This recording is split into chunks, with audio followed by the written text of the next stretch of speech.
Hello everyone, my name is Michael SK and welcome back to the Fruit of Grisaia. We just hit 5,200 subscribers, so it's time for another episode. I'm actually back in my apartment. The last couple episodes were recorded at my house. It was nice doing that. But nope, we're back here at the apartment. My roommates aren't here, so if the game decides to throw some lovely scenes at me and embarrassing things I gotta say aloud, then I'm in the clear. But I don't remember what happened last time. I think what happened was that Yuuji's no longer assigned to be Sakaki's bodyguard, but she picked him up to be the bodyguard anyways, and now we're getting a flashback, but I don't know what triggered the flashback. That's the one thing I feel like I should know, but no, wait, oh yeah, that's right, it's raining, they're underneath a bridge. Alright, now it's coming back to me. Alright, well, let's see what's going on here in this flashback. I really wasn't expecting a flashback for Sakaki, but let's do it. And let's also cross our fingers that it's not as long as a certain flashback that we've all gone through. The summer sun scorched the ground beneath our feet. In the heart of the ancient capital, we walked uphill following the road away from the station's eastern exit. I was talking, casually, of trivial things.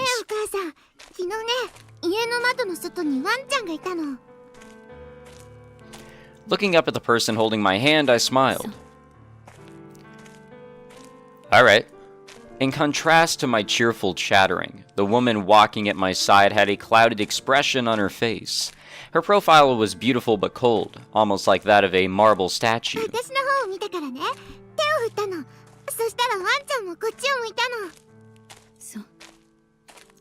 I don't think Mom is very interested in the things we're saying here. The same words repeated in the same tone, as if she was playing back a recording. Not understanding what that signified, I continued to speak.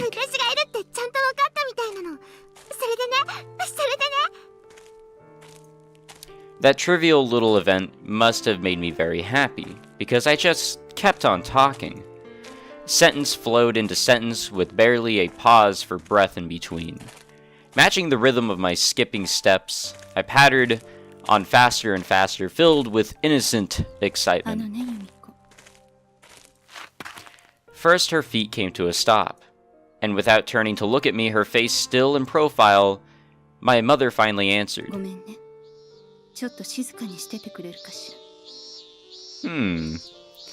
Her quiet voice emerged only to melt away into the squawking of the cicadas, excuse me.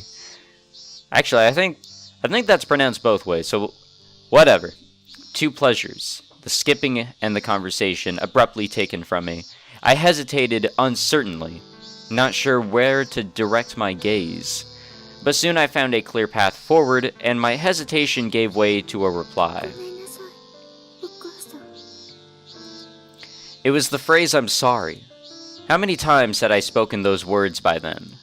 Even when I'd done nothing wrong, even when I'd done nothing at all, those words offered an exit from my uncomfortable moment. And above all else, they lightened the burden on my mother's heart.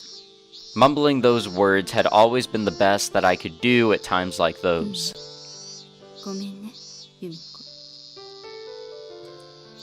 And my mother in turn offered me the same soft words of apology. In retrospect, it might very well have been her fault that I developed a habit of relying on the words "I'm sorry."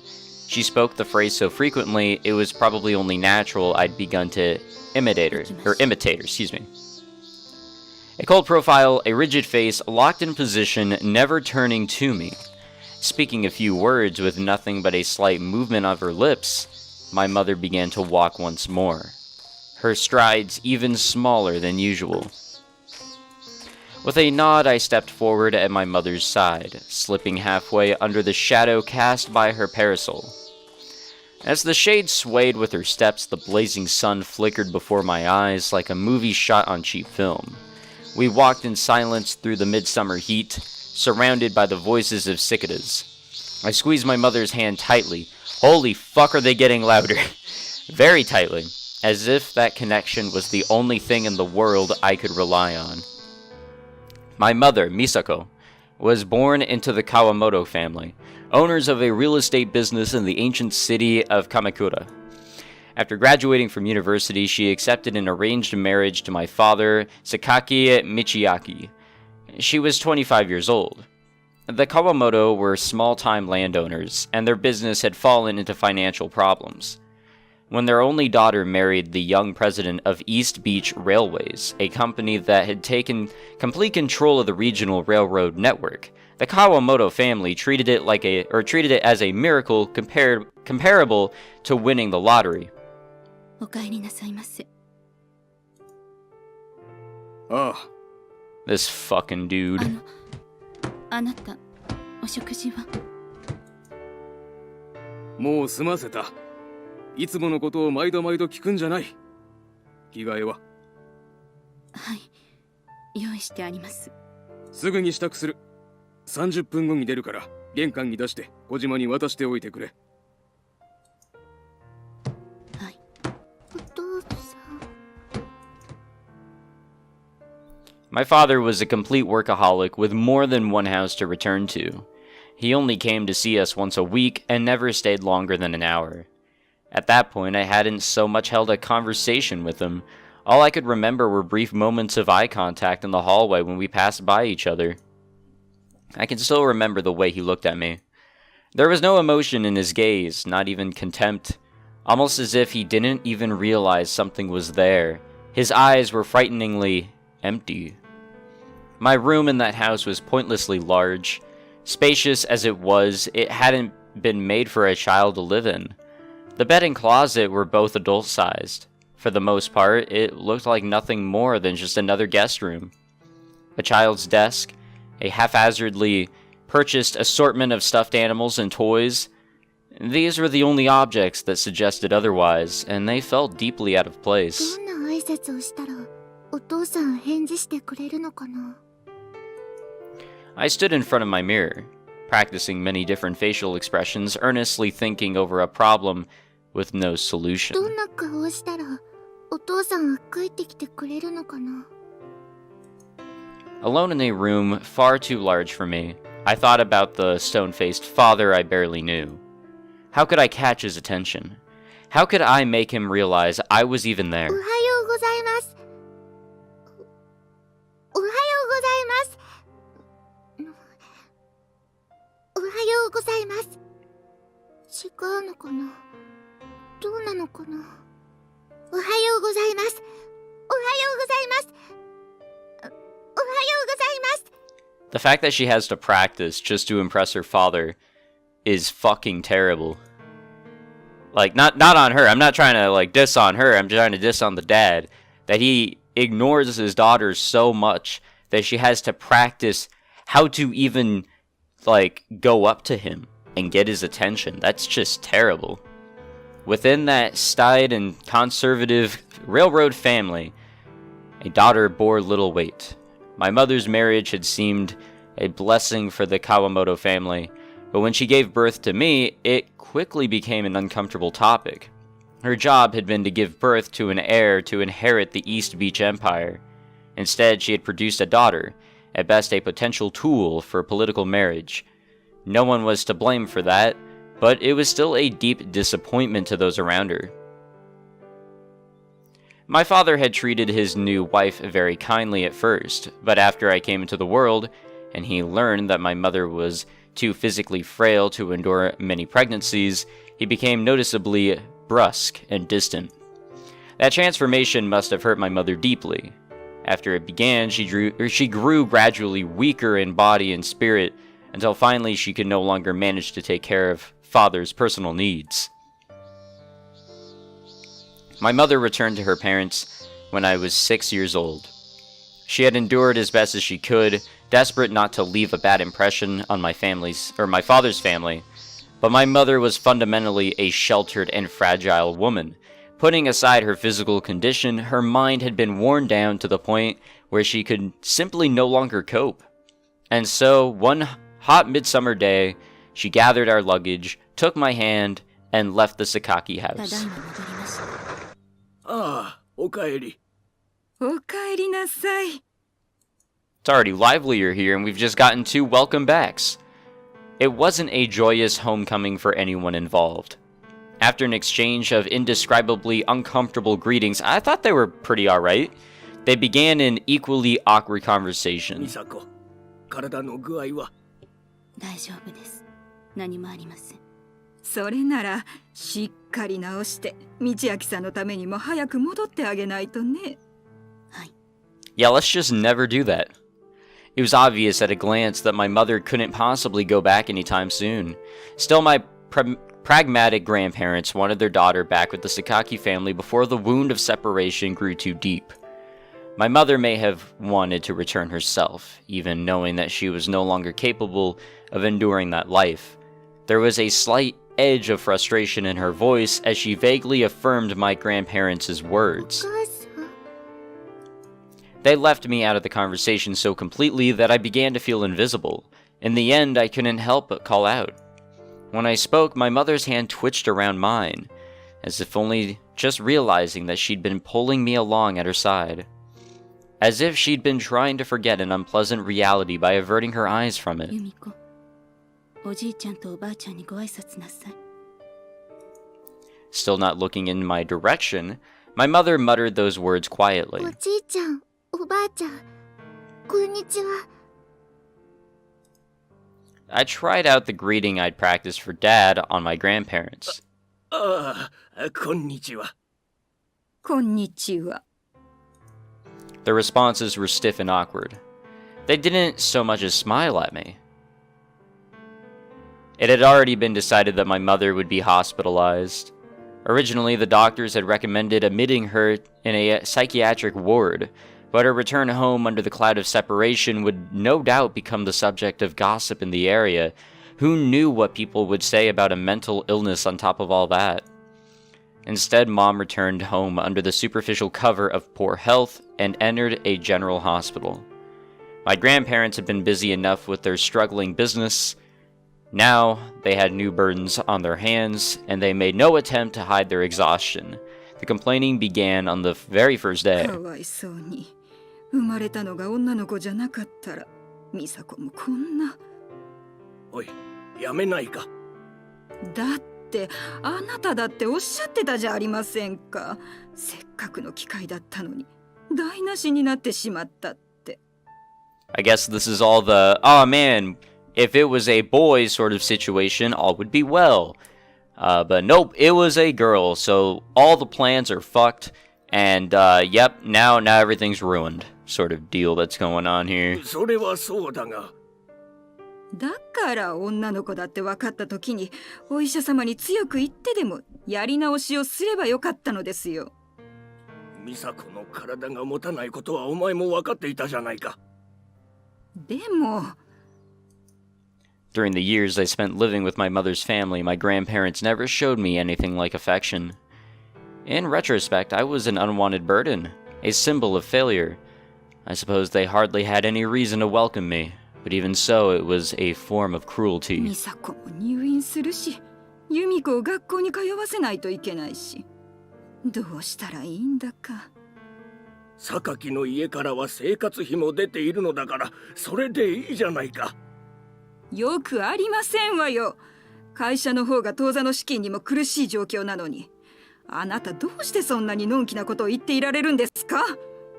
おい、そんな言い方はないだろう。The two of them seemed to quarrel virtually every minute of every day, right until I left the house. They were considerate enough not to behave this way around my mother, but their unwanted grandchild was a different story. Raw emotions flew back and forth as if I wasn't even there. お犬さん、可愛かったな。Fuck yeah, it was. When I was inside the house, I couldn't help hearing unpleasant conversations. It was a small mercy that we had one of the spacious gardens so typical in country towns. I'd always slip out there when I saw my grandparents talking with serious expressions on their faces. I passed the time scratching on the ground with tree branches. Those scribbles in the dirt became an escape. A portal to a vague, faraway world. お家に帰るのかな。Recalling what I'd seen through the window that day, I moved the point of my tree branch through the soil.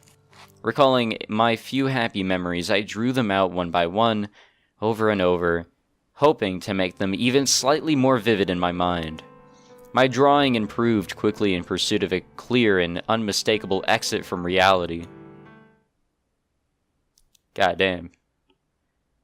This is all very depressing. If anything, it's actually kind of reminding me of Yuuji's story, but I won't go into it much since that's all Labyrinth of Grisaia. But there are a lot of similarities going on there.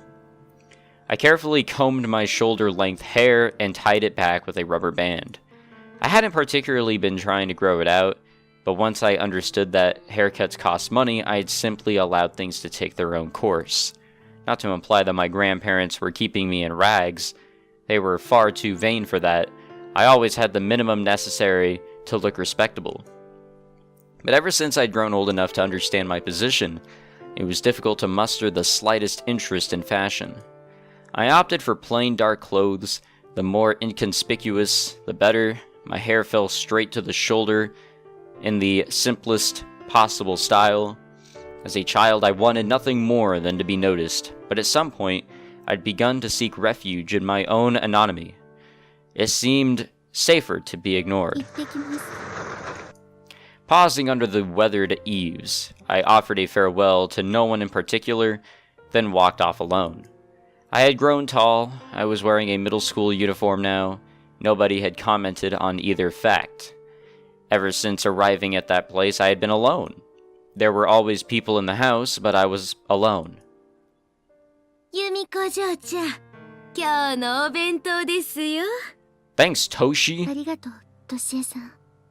I know I pronounced that wrong. I just really wanted to say it. As I left the house, I found... now I don't even know how to properly pronounce... we're just going to go with Toshi because that sounds funny, and we got to mix it up. Toshi-san waiting outside. Toshi-san was an old woman who had looked after my grandparents' family for many years as their housekeeper. Even when the business fell on hard times and could no longer afford the expense, she stayed in the house next door, taking care of us without any compensation. I wasn't her employer, but she always called me Miss in a kindly tone of voice. She was the only person in my life who had showed me real affection. 制服、なんだか恥ずかしいな。何を言いますか。ジョーちゃん、よう似合ってますよ。ありがとう。そんなこと言ってくれるの、トシエさんだけよ。ジョーちゃん。I think it's Toshie, それじゃ。but I want to keep on saying Toshi, because it just sounds funny. I didn't talk with anyone at my middle school, or rather I couldn't. It was in an insular place with relationships, or where relationships had long since been firmly established, often mirroring the connections between parents. Someone abruptly wedged in from the outside had very little hope of fitting in. Much less for a quiet girl who had moved out to the country under circumstances like mine. None of the other children were friendly to me. I knew they talked about me behind my back. Well, it's school, what do you even expect? But after the years I'd spent alone with my grandparents, I suppose I'd grown used to such casual disdain. My student life didn't feel particularly painful, it was merely empty. I filled the vast stretches of empty time by drawing pictures. It was a habit I picked up as a means of escaping into fantasy, but as I came to accept reality, the images changed gradually into simple landscapes. Not to say that I was viewing things more positively now, I'd simply grown numb. The contents of my drawings mattered less to me than the time I could kill moving pencil over paper. I no longer looked for meaning in the art itself. My grandfather had a pile of empty sketchbooks, abandoned from the days when he had time to pursue his hobbies.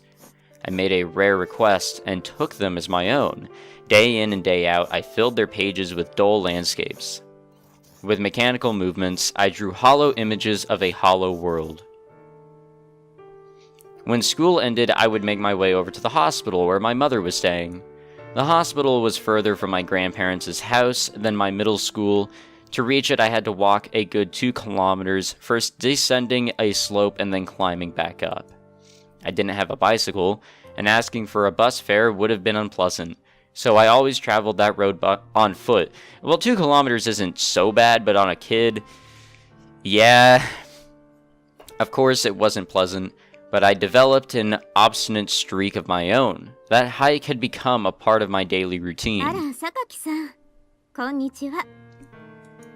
A familiar nurse called out to me as I walked down a familiar こん hallway. にちは。今日はお母さん、朝から具合もいいみたいよ。ご飯もちゃんと食べてるし。そうですか。こうやって榊さんが毎日お見舞いに来てくれるからね。きっと。そんなことは。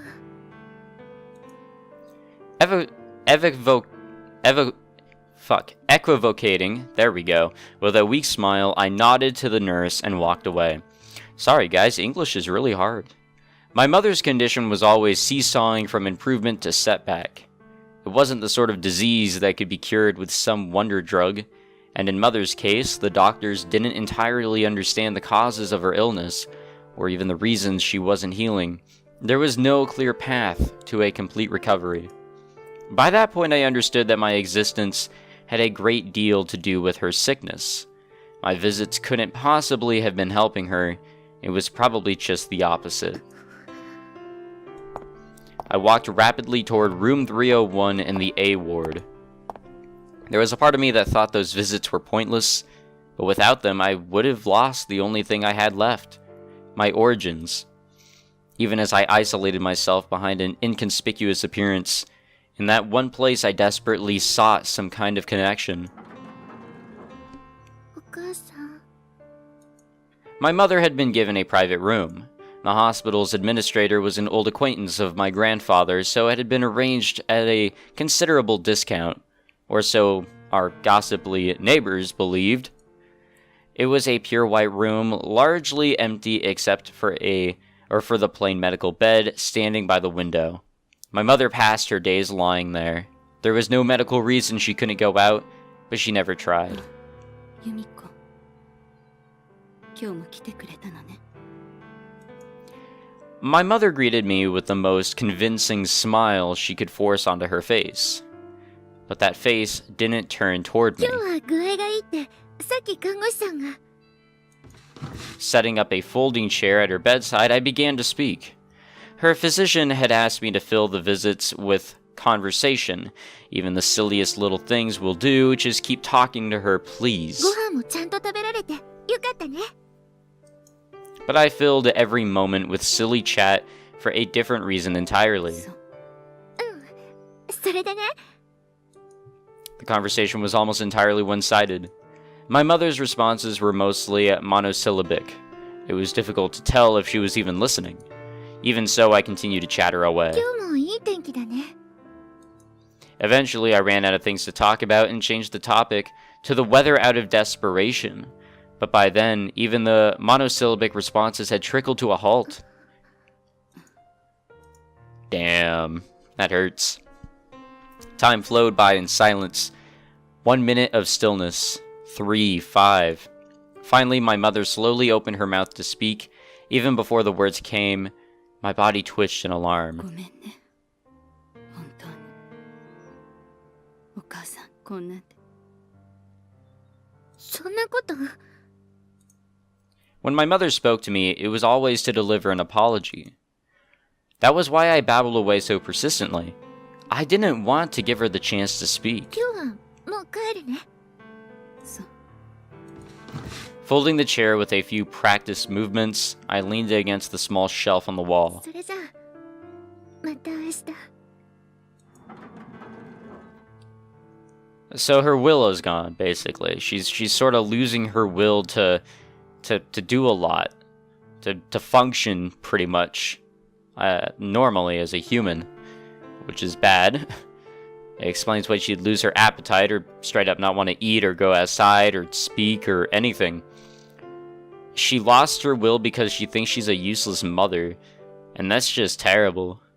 Or at least that's what I'm assuming.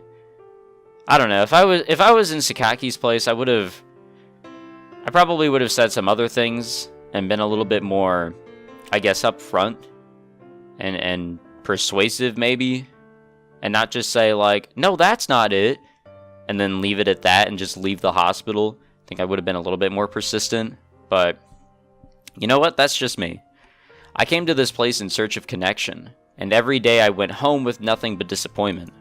To be honest, those visits were painful for me. Sometimes I thought about how much nicer it would be to just stop coming entirely. Excuse me. But without my faint connection to my mother, I would be adrift in a sea of nothingness. I had no choice but to hold stubbornly to that single lifeline. I wasn't under any illusions that my conversations with Mom were doing her any good. In fact, her physician had begun to indirectly allude otherwise. Something along the lines of, "You don't have to come every single day, dear." But I was afraid. What if my mother did recover? If I abandoned her now, she might not take me with her when she returned to our old home. I didn't have many pleasant memories of that place. But at least there I was something other than an object of scorn. At least there I had something like an identity. And I couldn't return unless my mother took me with her. I hated myself for those selfish thoughts. But I didn't stop visiting. Pushing everything that had brought us there out of my mind, I clung stubbornly to the childish hope of a happy ending waiting around the next corner. The first year of my middle school life flowed by aimlessly. The only thing I had gained in that time was a bit of textbook knowledge. Apart from that, I hadn't learned a thing. I'm fairly sure my grades were good. I didn't want to give anyone the chance to criticize me on that front. Becoming a difficult child would be too risky. My place in the world was tenuous enough as it was. Tenuous, excuse me. Thinking back on it now, I might have been happier just running away. But having spent my entire life shut up inside a box, the idea of trying to escape didn't occur to me. Just as 1 year ago I said goodbye to no one in particular and left the house alone. Nothing had changed, the scenery was the same, my life was the same, everything in that country town was static. 奥様と旦那様を恨まないでやってくださいな。元はとてもお優しい方だったんですよ。Yeah, they were kind before you came along, sort of thing. Come on. That morning when Toshi-san handed me my lunchbox, I found myself grumbling a few rare complaints about my situation. The targets were mainly my grandparents. We'd been living together for many years now, and still they only spoke to me when it was absolutely necessary. Every moment I spent in that house made me feel as if I was slowly suffocating. だけど、おじいちゃんもおばあちゃんも、まるで私がいないかのような態度を取るんだもの。Yeah, and I was under the original impression that that was going to be like a good thing to move back to Grandma and Grandpa's place, you know? You know, get away from big mean ignoring Papa and come back home, sort of deal. But nope, that's not at all what happened. 貧すれば心も鈍する。今は由美子嬢ちゃんに構って差し上げられる余裕がないんですよ。家業の具合がようなれば、それも変わってくると思いますからの。そうなのかしら。由美子嬢ちゃんはこんなにいい子なんですから、いつかきっとちゃんと見てくださいますよ。我慢だなんて、としえさんにはいつもお世話になりっぱなしで。嬢ちゃん。Nothing about our household had changed in years. As always, our lifestyle was dependent on Toshi-san's quiet assistance. She took care of us all without a single complaint. But I hadn't seen my grandparents show her gratitude for everything she did, not even once. Toshi-san's son, who lived with his wife in the neighborhood, clearly wanted to pry his mother away from her unrewarded servitude to the Kawamoto family. I'd overheard them having a heated fight on the topic. Our life was the same as it had always been, but beneath the surface, it was slowly coming apart at the seams.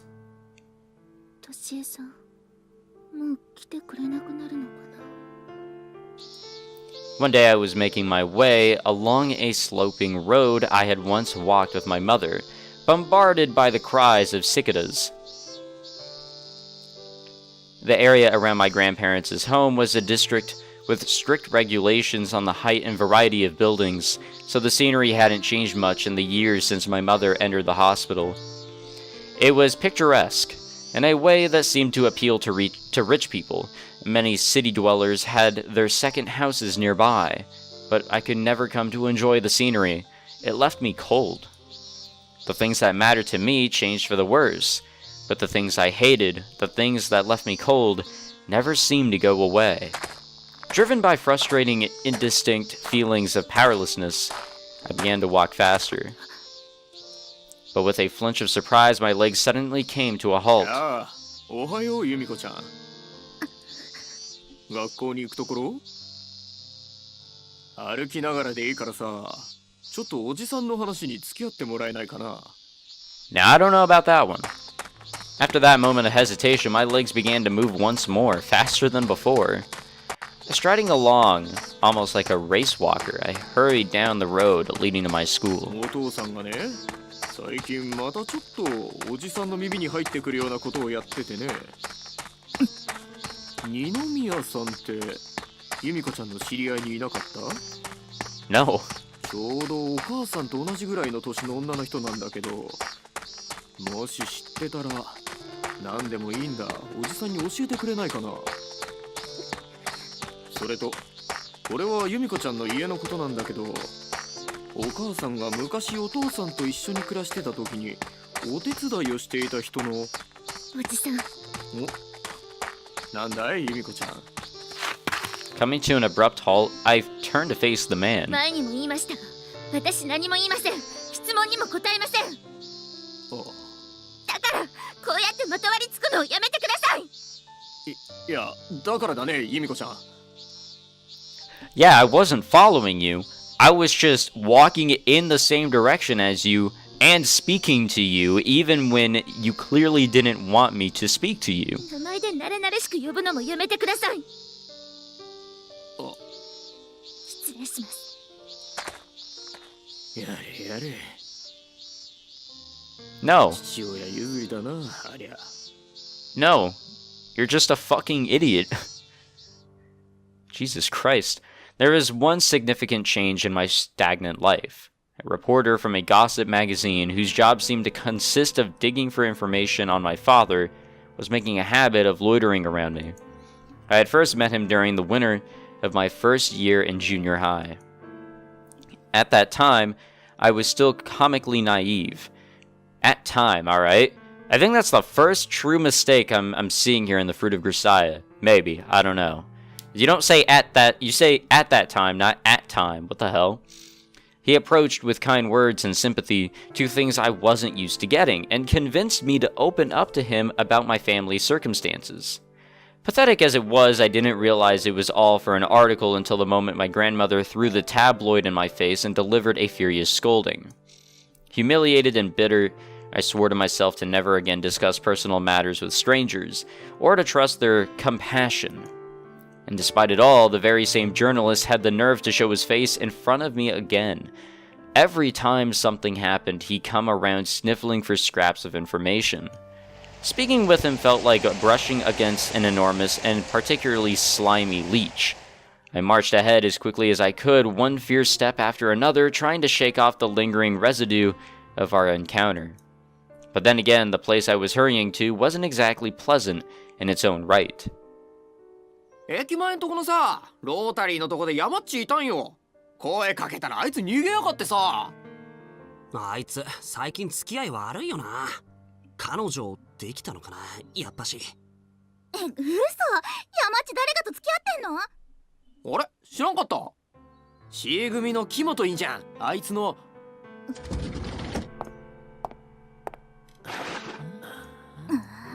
Okay. It would have been much easier if they'd simply treated me like I didn't exist.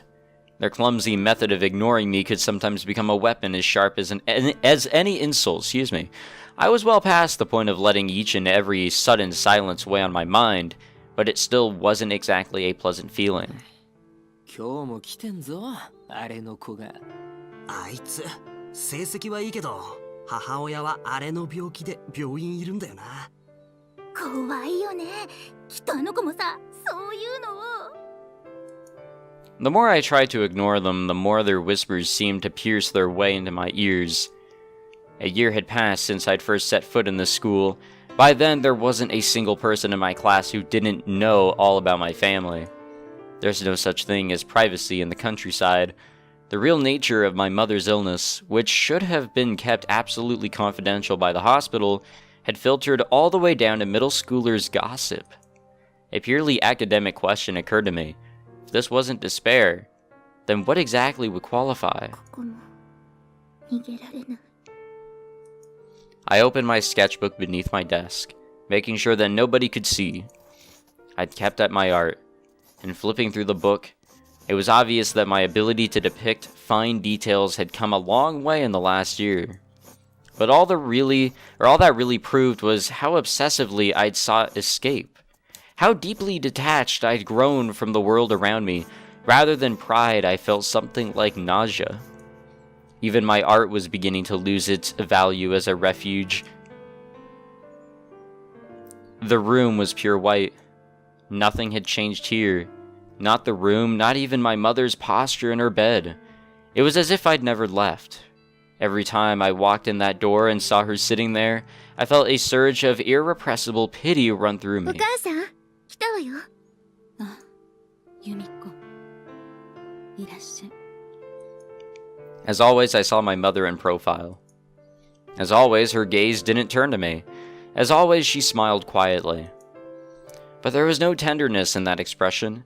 She was simply moving her face into that shape. It was an empty imitation of a real smile. 本持ってきたから。 I lowered a small bundle of books and weekly magazines my mother had requested on the shelf beside her bed. They usually came within the mail, but sometimes I happened to run into a nurse who would hand them over to me for a more personal delivery. ありがとう。 Of course, the weeklies in question were respectable, established publications that largely kept away from the scandals and rumors circulated by the tabloids. We couldn't take the risk of her reading something like that article I'd unwittingly contributed to the previous winter. It undoubtedly would have set back her treatment, which was already proceeding slowly enough. My mother's newfound reading habit seemed to be part of an attempt to learn more about my father and the company he was running. Looking at that thick pile of magazines and books, I felt my chest tighten at her obvious desperation. Mom had never known much about the business. I would have been surprised if she could understand half of what she was ご reading. 飯残してるみたいね。看護師さんが言ってた。そう。今度、としえさんにご飯作ってきてもらうね。病院のよりはずっと美味しいと思うから。そう。 Our interactions followed the same familiar pattern. I chattered away relentlessly while my mother muttered vaguely. Lately, even those monosyllabic responses had grown repetitive and careless. Almost as if she was beginning to treat the world with the same careless disinterest my father had shown her. It was a particularly difficult visit. My mother barely spoke, and I ran out of things to say fairly quickly. As the hours I spent at school had grown increasingly suffocating, I was spending more and more time wandering around in search of quiet places where I could be alone. These days, I frequently found myself lacking for stories to そ tell. ろそろ帰るわ。 I rose quietly from my seat. My mother's face, as always, didn't turn to me. It had been a truly pathetic excuse for a conversation, and I had little hope tomorrow would be any better. The things I wanted to stay the same fell apart, The things I wanted to change stayed exactly as they were. Time no longer seemed to be flowing. It was a stagnant, brackish pool, and even treading water was becoming a struggle. あなたが But as I prepared to leave, my mother spoke. That hadn't happened for quite some time. お母さん、 That one word came as a complete surprise. Was she about to say something? Despite it all, I found myself pausing expectantly, hoping for some positive sign. Thinking the matter over calmly, it was foolish to even imagine her mood had suddenly changed. But I was so starved for a glimmer of hope that my mind latched onto the most optimistic possible interpretation.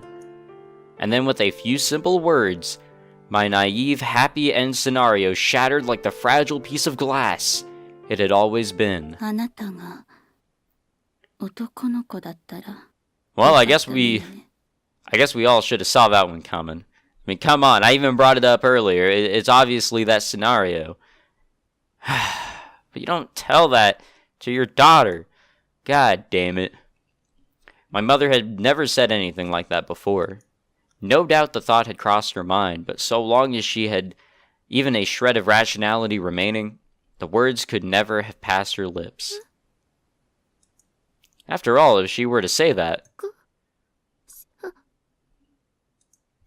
then nothing could ever change, except to fall apart. なんでそうじゃなかったのかな。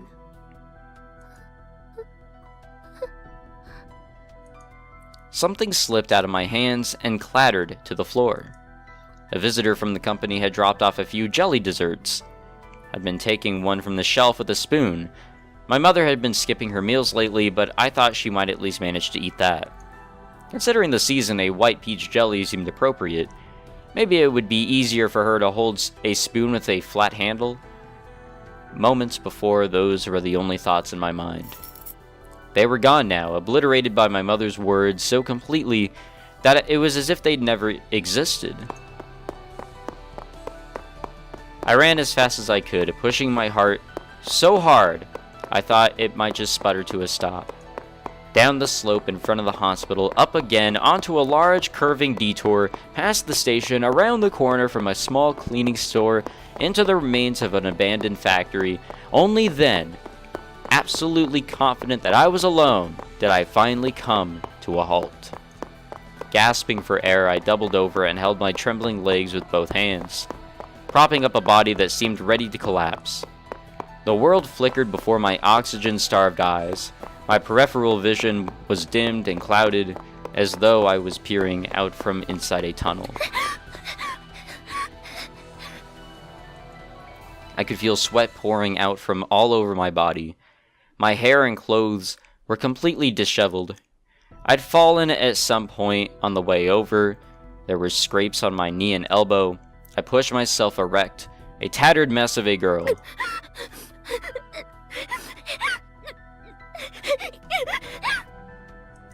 But I couldn't have cared less about any of that.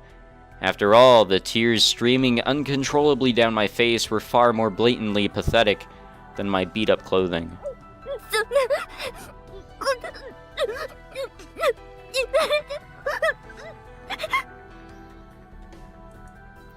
I could have endured it if she complained about something I could fix. I could have behaved better. There was still room for my grades to improve. I could have made myself more presentable. I could have cut every strand of my hair to the exact same length. I could have learned to walk in a refined way at an absolutely steady pace. But no matter what, I was powerless to undo the reality of my own birth. Why did she have to choose the one thing I could never ever change? My grandparents were right back then. If it was possible, she should have just tried again. She should have crushed that egg in the womb and pretended it never happened. Better than this hopelessness, this irreparably broken life.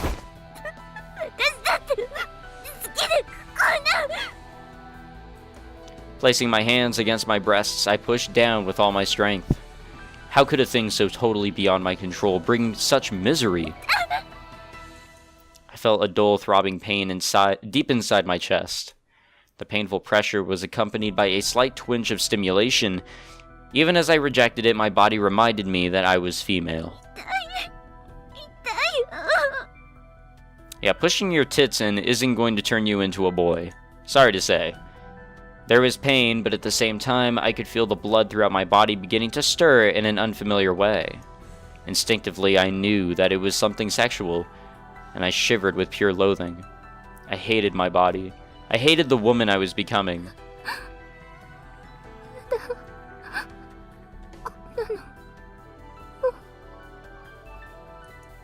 I didn't ask for that misery. I had no say in my crime. It was born within me. But so long as I lived, the pain would always be lurking somewhere deep inside me.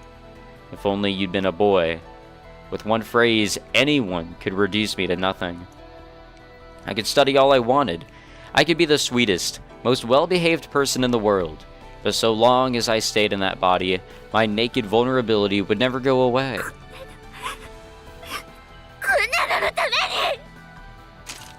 I threw open my bag and took out my pencil box. Flipping open the lid, I retrieved the box cutter I used as a makeshift sharpener for my colored pencils. I wondered when exactly I began to find the act of cutting things apart pleasant. Clicking of the blade emerging from its sheath, the sound of something once whole being severed apart. Those had become calming sounds to me. Well, that's not good. That's violent. How wonderful would it be if I could slice away my being a female with a single box cutter, excuse me. How wonderful would it be if I could sever my fate with the touch of a blade? How wonderful would it be if one movement of my hand could cut me free of all the troubles that coiled around me and choked the air from my lungs? As I cut savagely through the long, identical bundles of black, such thoughts ran through my head one after another. On the boiling concrete, speckled with the remnants of faded paint, clumps of black gathered. They fell like a vile rain until the sun-heated ground was covered in them. I could feel the gloom in my heart fading as I looked down into the darkness. But in its place, that dirty blackness left a layer of filth inside me that could never be cleaned away. バカマジ違ってそれ Okay. We're gonna end it here because my throat is burning, and I'd say this is an okay stopping place. I don't know how far we are into the into all of this. We're still in Lost Days 1, so we haven't even made it to Lost Days 2. That's lovely. But yeah, we'll end it here because I am kind of tired. So thank you for watching. Thank you for the 5,200 subscribers. And sorry that this one was a little late. I kind of had some uploads planned, and I wanted to keep them where they were. And I was also moving back to my apartment, which took time. So I didn't know when I was going to get around to recording this. I left everything where it was. But still, thank you for the 5,200. And I guess once I'm at 5,250, we'll do another episode and continue on with the backstory. It's pretty crazy stuff. The beginning definitely did remind me of Yuuji's situation, and like I said, I really wouldn't get into it, but more like the parents sort of thing, because the mother is, you know, she thinks she's hopeless, and the dad is a cunt. So that's what kind of reminded me of that. I won't compare it any further because that's all Labyrinth of Grisaia stuff, and I don't want to spoil anything.